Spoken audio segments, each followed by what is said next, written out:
At Cpac this year, there were a ton of losers, as you can expect. But there was one winner, at least, and that this year was Rand Paul, because he won this year's Cpac straw poll.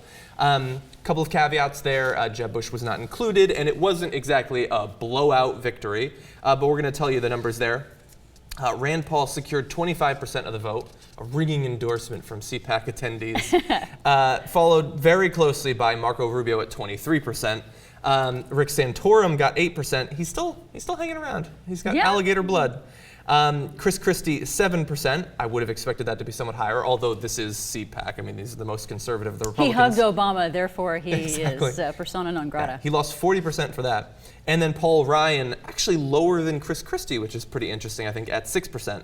Now, how important are these straw polls? I don't know. I mean, well, Romney did win. They do back say in 2009. that, well, I think that's one of the few times that the Cpac straw poll has actually accurately predicted who would be the Republican nominee. But, they say that, the Mediaite says that it's fairly useless. Interesting to bear in mind that Rand Paul's coming off of his highest point yet, the great press that he was getting even from the left and from the right as well because of his filibuster just a short time ago. So the fact that Rubio comes in that close in second maybe means something. Now, we should bear in mind that Rand Paul's a very different candidate than some of the others like Paul Ryan, Marco Rubio to some extent, but definitely Rick Santorum, who are much more establishment, mainstream conservatives. Yes. So bearing in mind that we're still years out from the election and that Rand Paul is almost certainly going to be shredded, we have videos to that effect, what do you think this means? Do you think that conservatives are willing to embrace someone like Rand Paul, and do you think that they can get non-extreme conservatives to follow that? I think it will be very interesting. I mean, because you saw how popular his father, Ron Paul, was with libertarians in the primaries. So it'll be very fascinating to see if Rand Paul continues to either continue on this trajectory that he's on, where he's getting establishment Republicans to pay attention to him. To pay attention. To pay attention. I mean, he made a big splash with the talking filibuster, and but this is still the civil war that's going on in the Republican Party. With I don't think it could be any more specifically displayed than having Marco Rubio, who's about as close to the young Republican candidate, establishment dude that you can get, with 23% at Cpac, which is pretty high considering that he's not the Tea Party favorite like Rand Paul is. So exactly. I think this is more of a sign of this ongoing civil war, and it's fascinating to watch. Yeah. Well, actually, it's interesting. We have a quote from Rand Paul that somewhat plays to that effect. Why don't we go to Rand Paul's quote? The GOP of old has grown stale and moss-covered.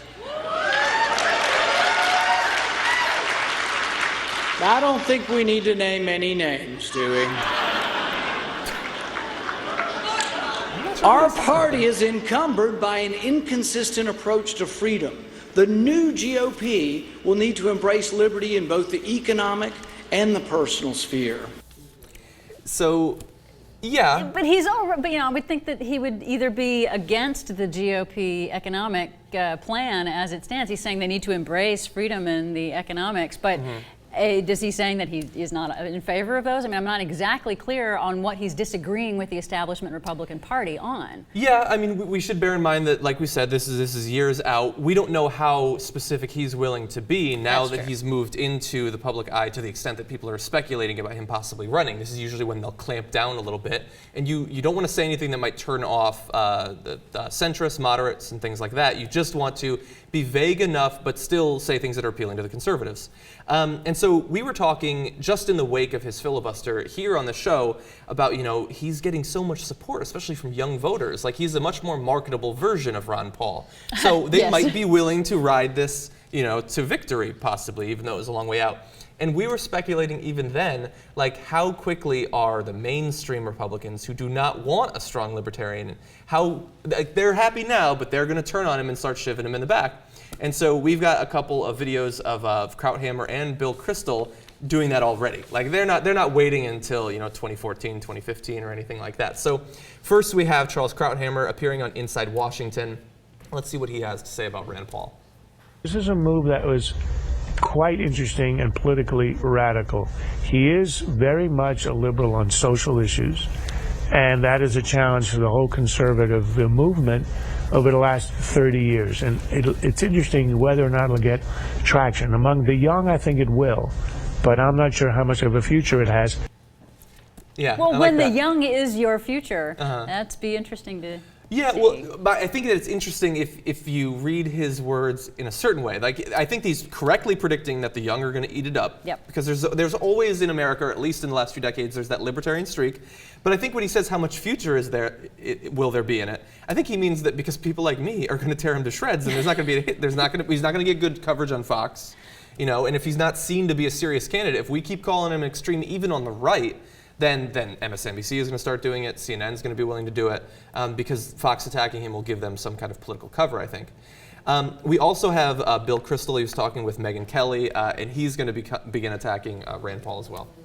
Because I agree with what he calls the GOP of old, the GOP of Reagan and Bush, and yes, McCain, even though you're not allowed to say his name, I suppose, to conservatives these days, on foreign policy. They were right about national security. The problem with the Obama administration isn't that it's pursuing the war on terror too aggressively, using too many drones, threatening to kill Americans, sitting at Starbucks. The problem with the Obama administration is that it's too weak abroad, and that is very dangerous for us. So I believe the Republican Party will end up nominating a national security hawk, not a Ron Paul neo-isolationist. But you got to look at the substance of the position. At the end of the day, Rand Paul is for retreat from the world. He's got a principled, more or less neo-isolationist view. He doesn't think we need to be on the offensive around the world. I think that's a dangerous policy. I'm happy to debate it. He has every right to make his views known. I think he's got some supporters in the party. I don't think there'll be a majority of the party. So there's Bill Kristol going back to his roots. You know, he's like you can say all this stuff about domestic policy and stuff like that, but he's going to be interested in what effect could a Rand Paul presidency have on American foreign policy, and unless Rand Paul has been lying this entire time, Bill Kristol would not approve of, I would assume, most of the policies Rand Paul would pursue. Yeah, I would presume as well. And also considering the fact that the defense establishment, the military-industrial complex, is probably not going to be too thrilled with Rand Paul either if he does not have that same idea of we have to spend so much more of our budget and continue our war efforts abroad. And I think that also probably indicates that, the big money guys, the Wall Street guys, and all the other people are not going to be necessarily supporting Rand Paul either if the old school Republican Party guys like Kristol and Krauthammer don't. I would certainly agree. I think they speak for the big money.